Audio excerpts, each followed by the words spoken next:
no compromise. உங்க சைடுலயும் எங்க சைடுலயும். It's a GT promise. GT Holidays, South India's #1 travel brand. தமிழர்களின் number one choice Tamil matrimony. ஜெனரலா பார்த்தா எடப்பாடி பழனிசாமி அவர்கள் அதிமுக ஜெயிக்கக்கூடிய தொகுதியை அவருக்கு வச்சுக்கிட்டு அதிமுக வச்சுட்டு மற்ற தொகுதிகளை வந்து பிற கட்சிகளுக்கு கூட்டணி கட்சிகளுக்கு தள்ளிவிட்ட மாதிரி தான் தெரியுது. ஃபார் எக்ஸாம்பிள் தமாக தொகுதிகள் இந்த பிரச்சனை திமுக கூட்டணியும் வரும் பாருங்களேன். திமுக ஜெயித்த இடங்களை காங்கிரஸும் கேட்கும், தேமுதிகவும் கேட்கும். அலையன்ஸுங்கிறது அச்சம்தான்.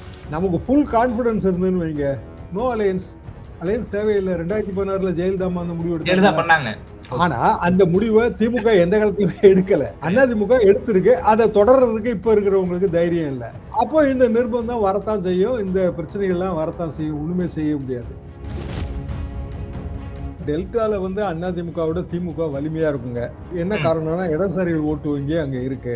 எனவே டெல்டால வந்து அவர் இபிஎஸ் வந்து பிரசன்ஸை குறைச்சு வெஸ்ட்ல கொங்கு மண்டலத்துல கூட்டி இருக்கிறாரு. அது ஸ்ட்ராட்டஜி வைஸ் சரிதானே.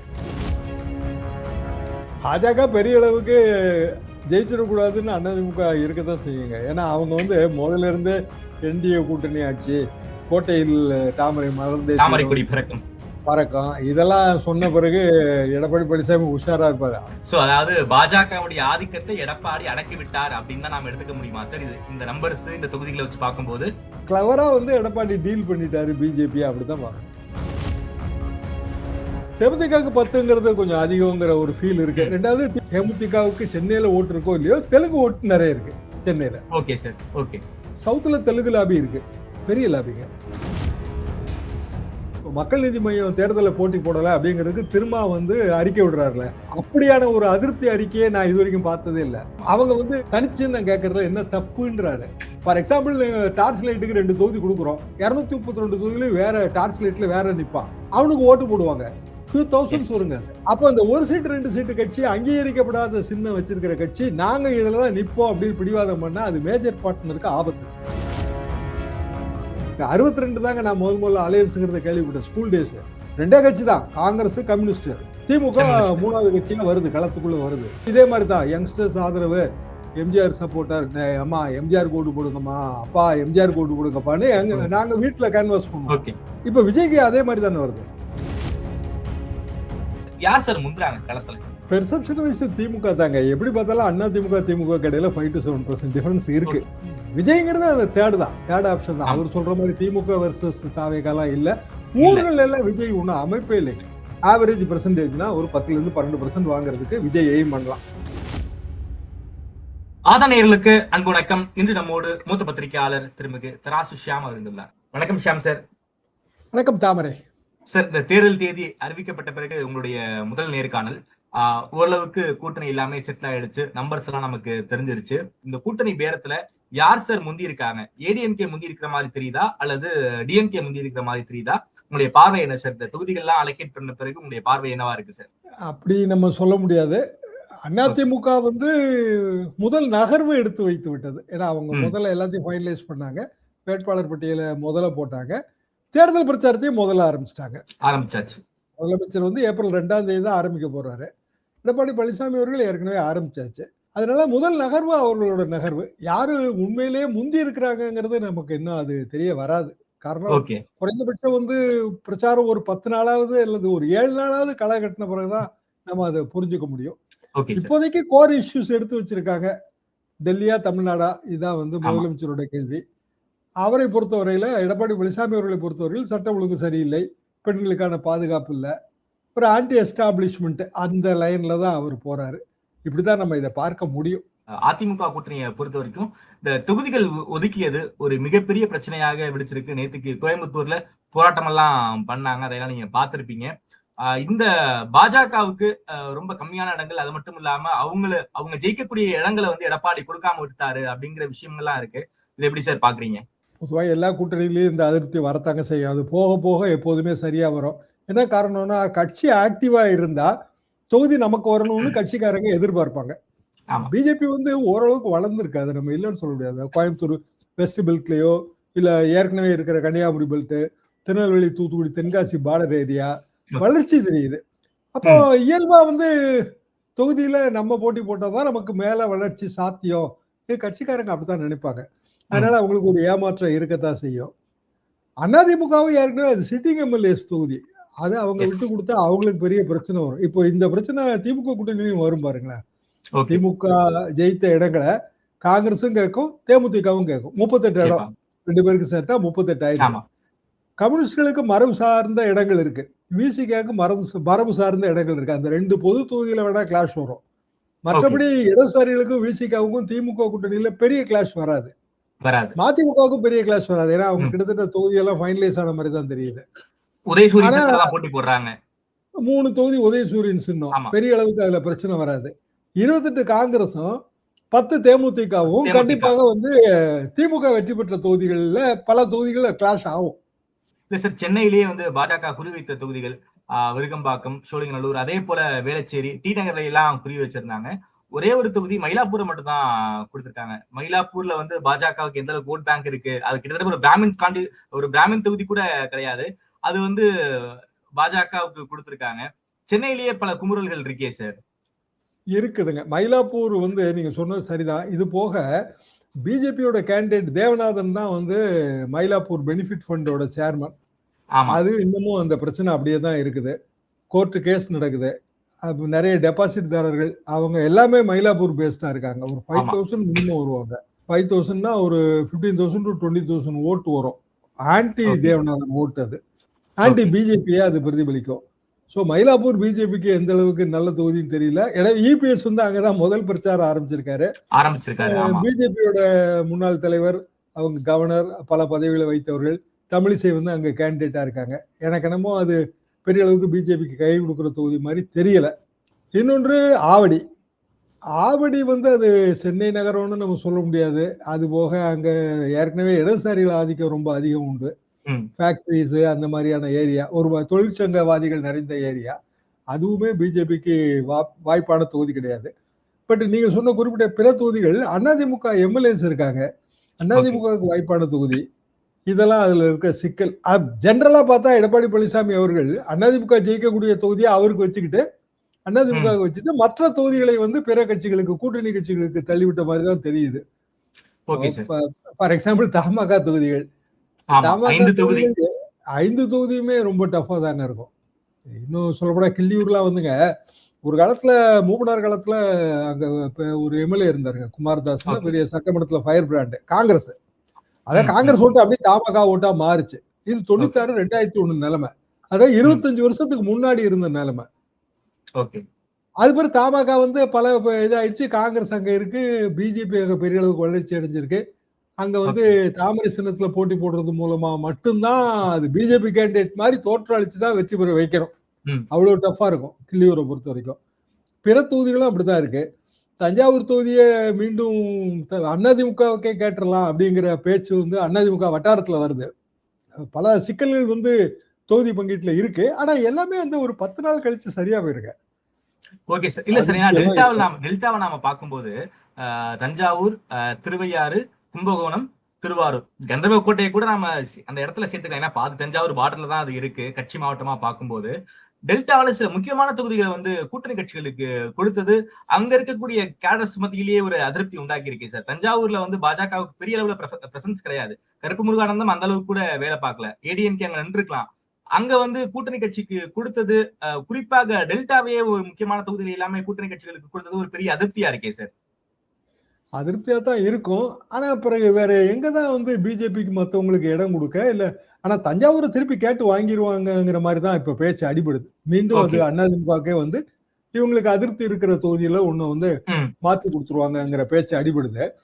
ஆனால் அடிப்படை பிரச்சனை என்னன்னாங்க, ஒரு கூட்டணி பெரிய அளவுக்கு வளர்ந்து கொண்டிருக்கிற அல்லது எம்எல்ஏக்களை வைத்திருக்கிற இன்னொரு அணியோடு சேரும்போது இந்த பிரச்சனை வரும். இப்ப தாமரை நிக்கிற தொகுதி அப்ராக்சிமேட்டா கணக்கெடுத்தா 37-38 வந்துரும் போல இருக்கு. அதாவது 234 தொகுதியில கிட்டத்தட்ட 15%. 15% விட்டு கொடுக்கும் போது ஏற்கனவே இருக்கிற எம்எல்ஏக்கள் கிளாஷ் இருக்கும். பாஜகவுக்கு வெறும் 4 எம்எல்ஏ தாங்க. 4 எம்எல்ஏல வானதி அவர்களுக்கு தொகுதி மாறுது, நயினார் நாகேந்திரனுக்கு தொகுதி மாறுது. அது போக 2 பேர் தான். காந்தி அண்ணனுக்கு நாகர்கோவில் இல்லைங்கிற மாதிரி தான் பேச்சு அடிபடுது. ஓகே. அப்போ மீதம் இருக்கிறது ஒரே ஒரு தொகுதி மொடக்குறிச்சி. மொடக்குறிச்சியில இப்ப sitting MLA, BJP sitting MLA போட்டி இல்லைன்னு சொல்றாங்க. அவங்க யாரோ அவங்க ரிலேட்டிவ் தான் எய்ம் பண்றாங்கன்னு சொல்றாங்க.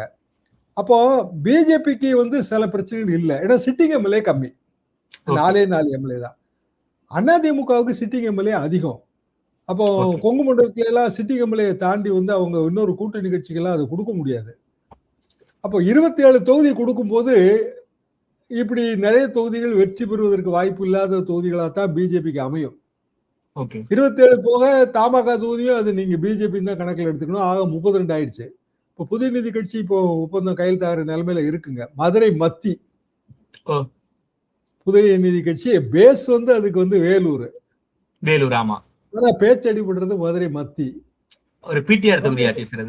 பிடிஆர் தொகுதி. பிடிஆரை வந்து மயிலாப்பூருக்கு கொண்டு வந்துருவாங்கன்னு திமுக சைட்ல பேச்சு இருக்கு. என்ன சார் மதுரையில இருந்தே பிடிஆர் வந்து பல கணக்குகள் அதுல வருது. தளபதிக்கும் மயிலாப்பூர்ல ஈஸியா ஜெயிக்கலாம். இப்ப வந்து நீங்க சொன்ன ஆரம்பத்துல சொன்ன அந்த கணக்கு தான். பிடிஆர் வந்து மயிலாப்பூர் நேட்டிவ் தான். அவரு மதுரை நேட்டிவ், முத்தமலை நேட்டிவ்ங்க. மயிலாப்பூர்ல அவருக்கு வீடு எல்லாமே போக்குவரத்து எல்லாம் இருக்கு. அவர் கொஞ்சம் கும்பாபிஷேகம் பண்ணதுல அவங்க முன்னோர்கள் பல விஷயங்கள் பண்ணிருக்காங்க. ரெண்டாவது கொஞ்சம் தமிழ்நாட்டுல எங்க வேணாலும் நின்று ஜெயிக்கக்கூடிய ஒரு தலைவராக அவர் இப்போது பார்க்கப்படுகிறார்.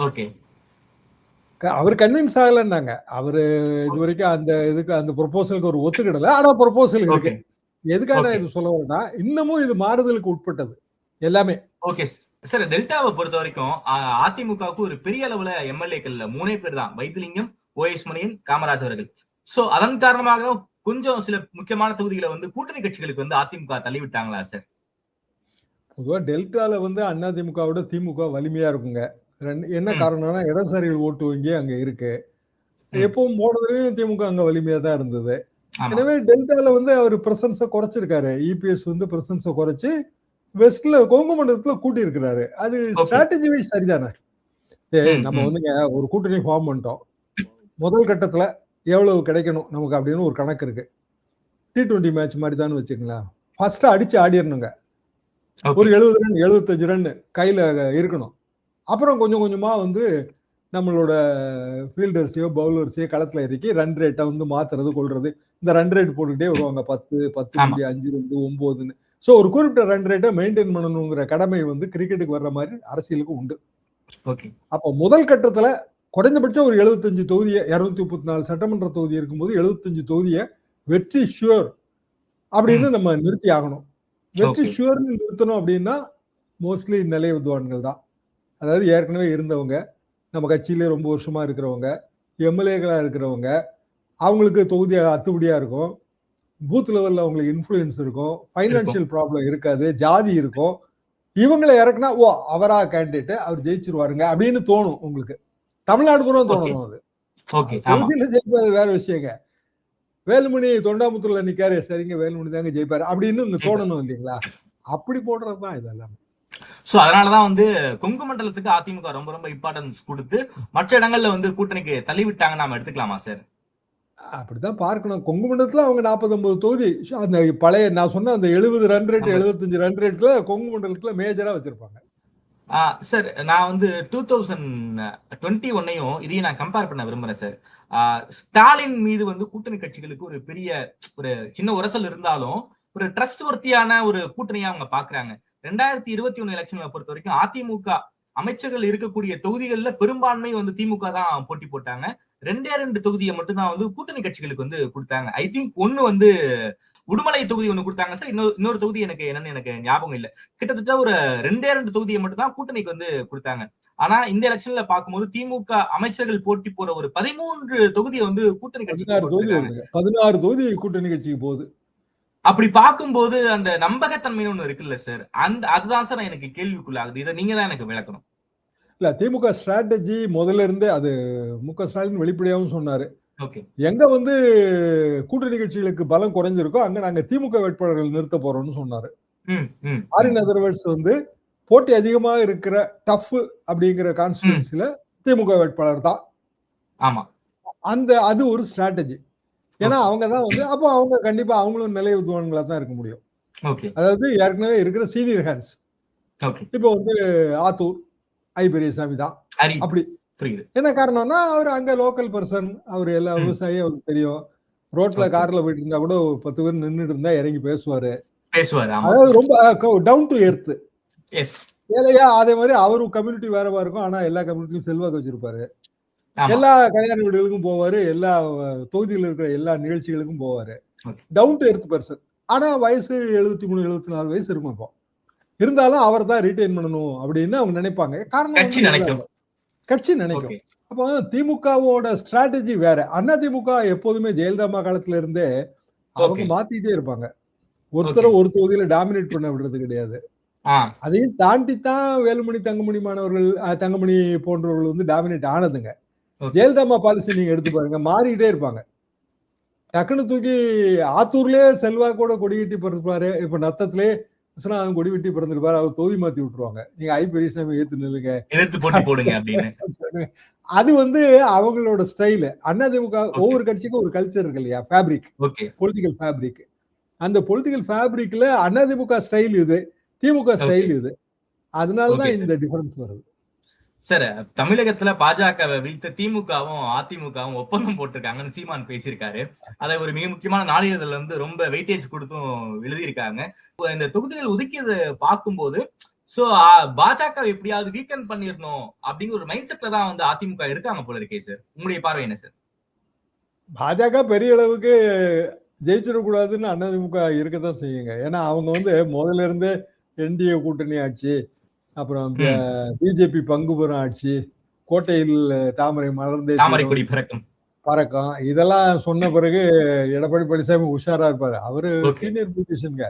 நாளைக்கு இவங்க ஒரு 10 எம்எல்ஏ வந்தாங்கன்னா 15 எம்எல்ஏ வந்தாங்கன்னா அப்புறம் என்ன ஏதாவது பண்ணுவாங்கன்னு தெரியும் தெரியாது. ரெண்டாவது தாமரை சின்னத்துல நிறைய பேர் நிக்கிறாங்க.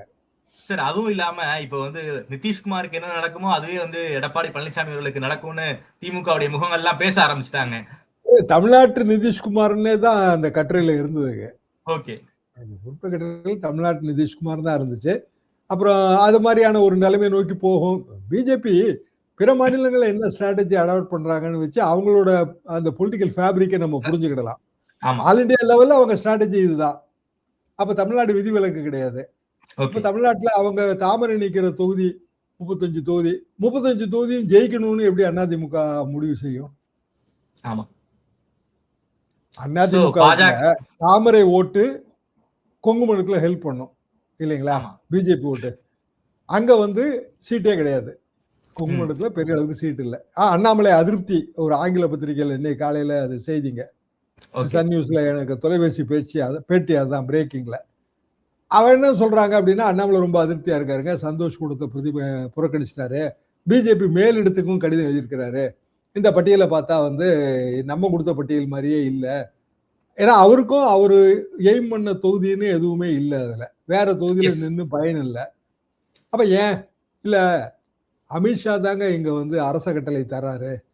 அமித்ஷாவின் அரச கட்டளையை மீறி வந்து நயினார் நாகேந்திரனோ இல்ல அண்ணாமலையோ என்ன பண்ணிட முடியும்? Okay. பிஜேபியோட பட்டியல் என்னவோ அதுக்கு தான் வந்து அதிமுக கொடுத்துருக்கு. BJP Okay. பட்டியலை தயார் பண்ணது யாரு? அது லோக்கல் கிடையாதுங்களேன்றாங்க. Okay. பிஜேபியோட விருப்பப்பட்டியல் ஒண்ணு கொடுத்துருப்பாங்கல்ல. நீங்க ஆமா 27 தொகுதியோ 30 தொகுதியோ முதல்ல ஒரு நம்பர் அப்ராக்சிமேட்டா டிசைட் ஆயிடுங்க எல்லா கூட்டணியிலுமே. நம்ம பொது வெளிக்கு தான் வந்து அப்போ போய் பேசுற மாதிரி தெரியுமே தவிர பேக்டோர்ஸ்ல பேச்சுவார்த்தை போயிட்டு போதே இருக்கும். பேச்சுவார்த்தை முடிஞ்சிடும்ல. ஆமா 10 தாங்க தர முடியும், 5 தாங்க தர முடியும், 20 தாங்க தர முடியும்னு முடிஞ்சிருக்கும். ஓகே என்னென்ன தொகுதின்னு ஐடென்டிஃபை பண்றது அடுத்த கட்டம். நம்பர் முடிஞ்சிருக்கும். அப்புறம் விருப்பப்பட்டியல் ஒண்ணு வாங்குவாங்க. 20 தொகுதி அலோகேட் பண்ண போறோம் அப்படின்னா ஒரு 30 தொகுதி விருப்பப்பட்டியல் வாங்குவாங்க. ஆமா விருப்பப்பட்டியல்ல இருந்து அநேகமாக வந்து ஒரு 70 to 80% தொகுதியை கொடுத்துருவாங்க. பேலன்ஸ் வந்து அன்ஃபேவரபிளா அமையும். அப்ப விருப்பப்பட்டியல்லே வந்து இந்த தொகுதிகள்லாம் இருக்கா அப்படிங்கிற கேள்வி வருது. ஓகே பிஜேபி ஓகே கொடுத்த விருப்பப்பட்டியல்ல இப்ப கொடுத்திருக்கிற தொகுதிகள் 80% இருக்கா? இல்ல அப்படின்னு பிஜேபி நண்பர்கள் சொல்றாங்க. ஓகே அப்பனா பட்டியலை தயார் பண்ணது யாரு? பட்டியலை வந்து நாங்க தயார் பண்ணவே இல்லைங்க, இங்க லோக்கலா கன்சல்ட் பண்ணி தயார் பண்ணவே இல்ல, இங்க எல்லாமே Okay. டெல்லியிலேயே முடிஞ்சிருச்சு. இந்த இடத்துல ஒரு சந்தேகம் வருது. என்னன்னா, அமித்ஷா அவர்களும் எடப்பாடி பழனிசாமி அவர்களுமே பேசி ஒரு பட்டியலை இந்த தயார் தொகுதி பண்ணிருக்காங்க. கன்ஃபார்ம் பண்ணிட்டாங்களோ? ஓ, அப்படிதான் தோணுது. ஓகே. அமித்ஷா அவர்களுக்கு அது தெரியாம இருக்கும். ஏன்னா அவருக்கு லோக்கல் இது சிச்சுவேஷன் தெரியாது. தெரியாதுதான். நம்பரை மட்டும் பார்த்திருப்பாரு. ஓகே. அப்புறம் அவரு டிடிவிக்கு சீட்டு கொடுக்கணும், வாசனுக்கு சீட்டு கொடுக்கணும் அப்படின்னு அதை இன்சிஸ்ட் பண்ணிருப்பாரு. ஆமா.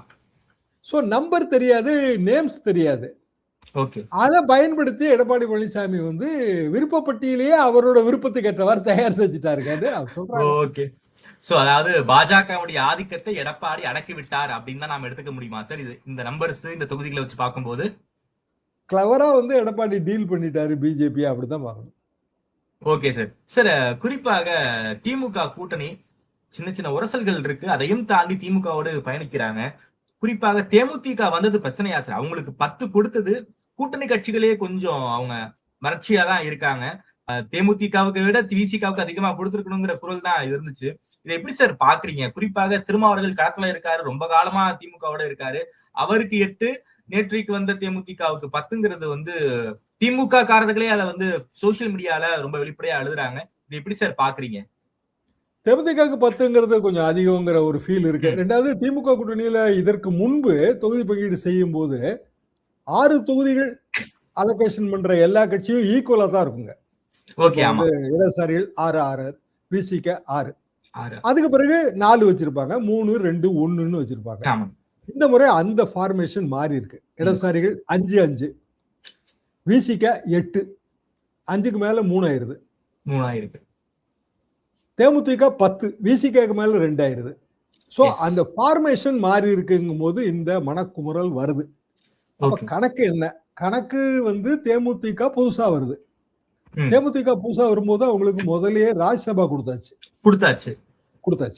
அப்போ ராஜ்யசபா கொடுக்கும் போதே ஒரு கணக்கு போட்டு தானே கொடுக்க முடியும். ராஜ்யசபாங்கிறது இதை விட பெருசுங்க. 34 எம்எல்ஏ சார். அதுவும் 6 வருஷம். ஆமா. அது டெல்லி லாபி ஃபுல்லா. சோ ராஜ்யசபா எப்ப கொடுக்குறோமோ அப்போ வந்து அந்த கணக்கே வேற. அப்ப ராஜ்யசபா கொடுக்கும்போது ஒரு கால்குலேஷன் எடுத்திருப்பாங்க. இப்போ காங்கிரஸ்க்கு ஒரு ராஜ்யசபா, அப்போ ஆல் இண்டியா லெவல்ல காங்கிரஸ் வேணுங்க, நம்ம வந்து பிஜேபிக்கு எதிராக இருக்கிறோம், ஸோ சோனியா ராகுல் எல்லாரும் வேணும். சோனியா ராகுல் ஏன் வேணும்னா தேஜஸ்வி வேணும். தேஜஸ்வி ஏன் வேணும்னா அங்க உத்தரப்பிரதேசத்துல இவர் வேணும், அகிலேஷ் யாதவ் வேணும். இப்படி அந்த கணக்கு வேறங்க, ஆல் இண்டியா கணக்கு அது. ஸோ ஒரு ராஜ்யசபா கொடுக்கும்போது அது தெரியல. சரி, காங்கிரஸ்க்கு ஒரு ராஜ்யசபா சீட்டுங்கிறது. ரெண்டாவது இப்ப எப்பவுமே தெரியல, காங்கிரஸ் கட்சி அந்த கோட்டால வட இந்திய தலைவர்களை கொண்டு வந்து கிரிட்டிசைஸ் ஆயிருக்கும். ஆமா ஆமா. இப்ப அந்த ஒரு சீட் வர கார்கேக்கு தூக்கி கொடுத்துருந்தாங்கன்னு வைங்க, கிரிட்டிசைஸ் ஆயிருக்கும். இல்ல வந்து வட இந்திய அவங்களோட நிறைய வழக்கறிஞர்கள் இருக்காங்க, அவங்களுக்கு சரியா வாய்ப்பு கிடைக்கல. அதுல யாரையாவது தமிழ்நாட்டுல கொண்டு வந்தாங்கன்னா இங்க வந்து என்னங்க தமிழ்நாட்டு கோட்டால வட இந்தியா பிரச்சனையா இருக்கும். அவங்க லோக்கலா கொடுத்துட்டாங்க, அதை திருச்சியை சேர்ந்த ஒருவருக்கு அவங்க கொடுத்துட்டாங்க. ஸோ அந்த பிரச்சனை அது அப்படியே முடிஞ்சு போச்சு. தேமுதிகவுக்கு கொடுக்கும்போது தேமுதிக ராஜ்யசபா எம்பியும் சுதீஷ் ஆயிட்டாரு, அதுவும் அவங்க ஃபேமிலி பர்சன் ஆயிட்டாரு. இன்னொன்னு அப்ப என்ன கணக்குல கொடுத்தீங்கிற கேள்வி வருது. அவங்களுக்கு ஆல் இண்டியா கணக்கு கிடையாது, தமிழ்நாடு கணக்கு தான். அப்ப தமிழ்நாடு கணக்குல லாங்குவேஜ் மேஜரா, சரி தெலுங்கு ஸ்பீக்கிங் பீப்புள் அவங்களுக்கு ஒரு ப்ரைடு இருக்கும், அவங்க நல்ல ஓட்டு. தேமுதிகவுக்கு சென்னையில ஓட்டு இருக்கோ இல்லையோ, தெலுங்கு ஓட்டு நிறைய இருக்கு சென்னையில. Okay sir. ஓகே. அப்போ அது ஒரு லாபி, அது ஒரு வழி கிடையாதுங்க, அதெல்லாமே அப்படிதான் வரும். அது போக சவுத்துல தெலுங்கு லாபி இருக்கு, பெரிய லாபிங்க. இப்போ நீங்க ஈவன் ஃபார் தட் மேட்டர், ஆமா சார், முக்குளத்தோட அதிகமுள்ள தொகுதியில கூட ஒரு தெலுங்கு லாபி இருக்கும். நீங்க மதுரைக்கு கீழே தெற்கே போனீங்கன்னா விருதுநகர், சிவகாசி, இன்க்ளூடிங் தேனி, மதுரையில நம்ம ஒரு பெல்ட் எடுத்துக்கிட்டா கூட அங்க தெலுங்கு ஸ்பீக்கிங் கம்யூனிட்டி ரொம்ப ரொம்ப அதிகமா இருக்காங்க. மதுரையே திருமல் நாயக்கர் மகால் தானுங்க. ஆமா சார், கரெக்ட். மதுரையும் தான் திருமல் நாயக்கர் மகால் தானே. விஸ்வநாத நாயக்கர் தான் மதுரை கோட்டையை கட்டினாரு. சோ தெலுங்கு லாபி அங்க 300 இயர்ஸா இருக்கு. இருக்குங்க. அப்போ அது ஒரு ஓட்டு வங்கியும் இருக்கு அதுல. ஸோ அவங்களுக்கு ஒரு மறைமுகமா கேண்டிடேட்டே இல்லாட்டாலும் இல்லைங்க, தெலுங்கு பீப்புள் அவங்களுக்கும் வந்து ஒரு ப்ரொடெக்ஷன் வேணும், ஒரு நல்ல வாய்ப்பு வேணும், நம்மளோட குறைகளை எடுத்து சொல்லணும் அப்படின்னா திமுக தாங்க அதுக்கு சரி அப்படின்னு ஒரு உணர்வை கிரியேட் பண்ண வேண்டியது. ஆமா, ஓகே. இந்த லிங்குவிஸ்டிக் மைனாரிட்டிஸ்க்காக கொடுத்திருக்காங்க, வேற வழி இல்ல, உணர்வை கிரியேட் பண்ண வேண்டியது இருக்கு. இதே உணர்வை கிரியேட் பண்ணதாங்க ஹண்டே அவர்களுக்கு எம்ஜிஆர் அவர்கள் ப்ராமினன்ஸ் கொடுத்தாரு, அது Canada lobby. Okay sir. Okay. அது நீங்க எப்போதும் தொடர்ந்து இதை பார்க்கலாம். அதாவது தமிழ்நாடு வந்து ரொம்ப அதிகம் இல்ல சார். 10க்கு அதிகம் தாங்க. அத நீங்க சொல்ற மாதிரி திமுக நண்பர்களுக்கு அதுல கொஞ்சம் வருத்தம் இருக்கு. வருத்தங்கள் ஆனா இருக்கு. பொதுவா வந்துங்க இப்ப நீங்க அந்த பக்கம் நீங்க பாத்தீங்கன்னா, இப்போ நாஞ்சில் மனோகரன் ஓரளவுக்கு அந்த மலையாள லாபியும் சேர்த்து தான் அவர் கனெக்ட் பண்ணி கொடுத்தாங்க ஒரு காலகட்டத்தில், அதாவது அண்ணா காலகட்டத்தில். ரீசன் என்னன்னாங்க, தமிழ்நாடு வந்து எஞ்சிய மாநிலம் ஆயிடுச்சு. அதாவது மொழிவாரி மாநில பிரிப்புக்கு பிறகு தமிழ்நாடு எப்படி ஃபார்மேஷன் ஆச்சு, நம்ம ஒரு பெரிய மாநிலமா மதராஸ் ப்ராவின்ஸா இருந்தோம். ஆமா இருந்தோம். ஏகப்பட்ட லாங்குவேஜ் இதுல இருந்தது. மதுரையில 6 லாங்குவேஜுங்க. சௌராஷ்டிராலாம் சேர்த்தீங்கன்னா 6 லாங்குவேஜ் வரும். ஆமா.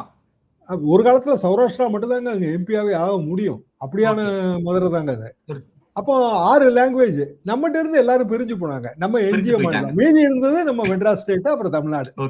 அப்ப இங்க லாங்குவேஜ் இருக்கு, அதர் லாங்குவேஜஸ் இருக்கு.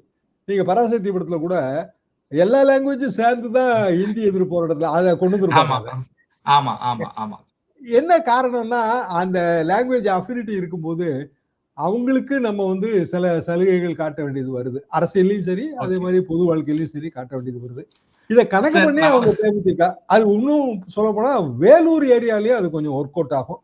10 அதிகம் தான், ஆனாலும் இந்த கால்குலேஷன் இப்படி போகுது. சார், ஒரு பத்திரிகையாளர் நண்பர் வந்து என்கிட்ட ரொம்ப கிண்டலா சொன்னாரு, எடப்பாடியும் ஸ்டாலினும் போன்ல பேசிக்கிட்டு இந்த அம்மா வந்து ஒரே நேரத்துல 2 பேர்கிட்டயும் பேசுறாங்க, நீங்களும் சீண்டாதீங்க நானும் சீண்டாதீங்க, அவங்க இந்த எலெக்ஷனோட அந்த கட்சி ஒழிஞ்சு போயிடலாங்கிற ஒரு முடிவுக்கு வந்துட்டாங்கன்னு வச்சுக்கோங்க சார். உண்மையாலுமே நடந்தது வச்சுக்கோங்களேன், அந்த தேமுதிகங்கிற கட்சி இந்த எலெக்ஷனோடய காணாம போயிருப்பாங்க.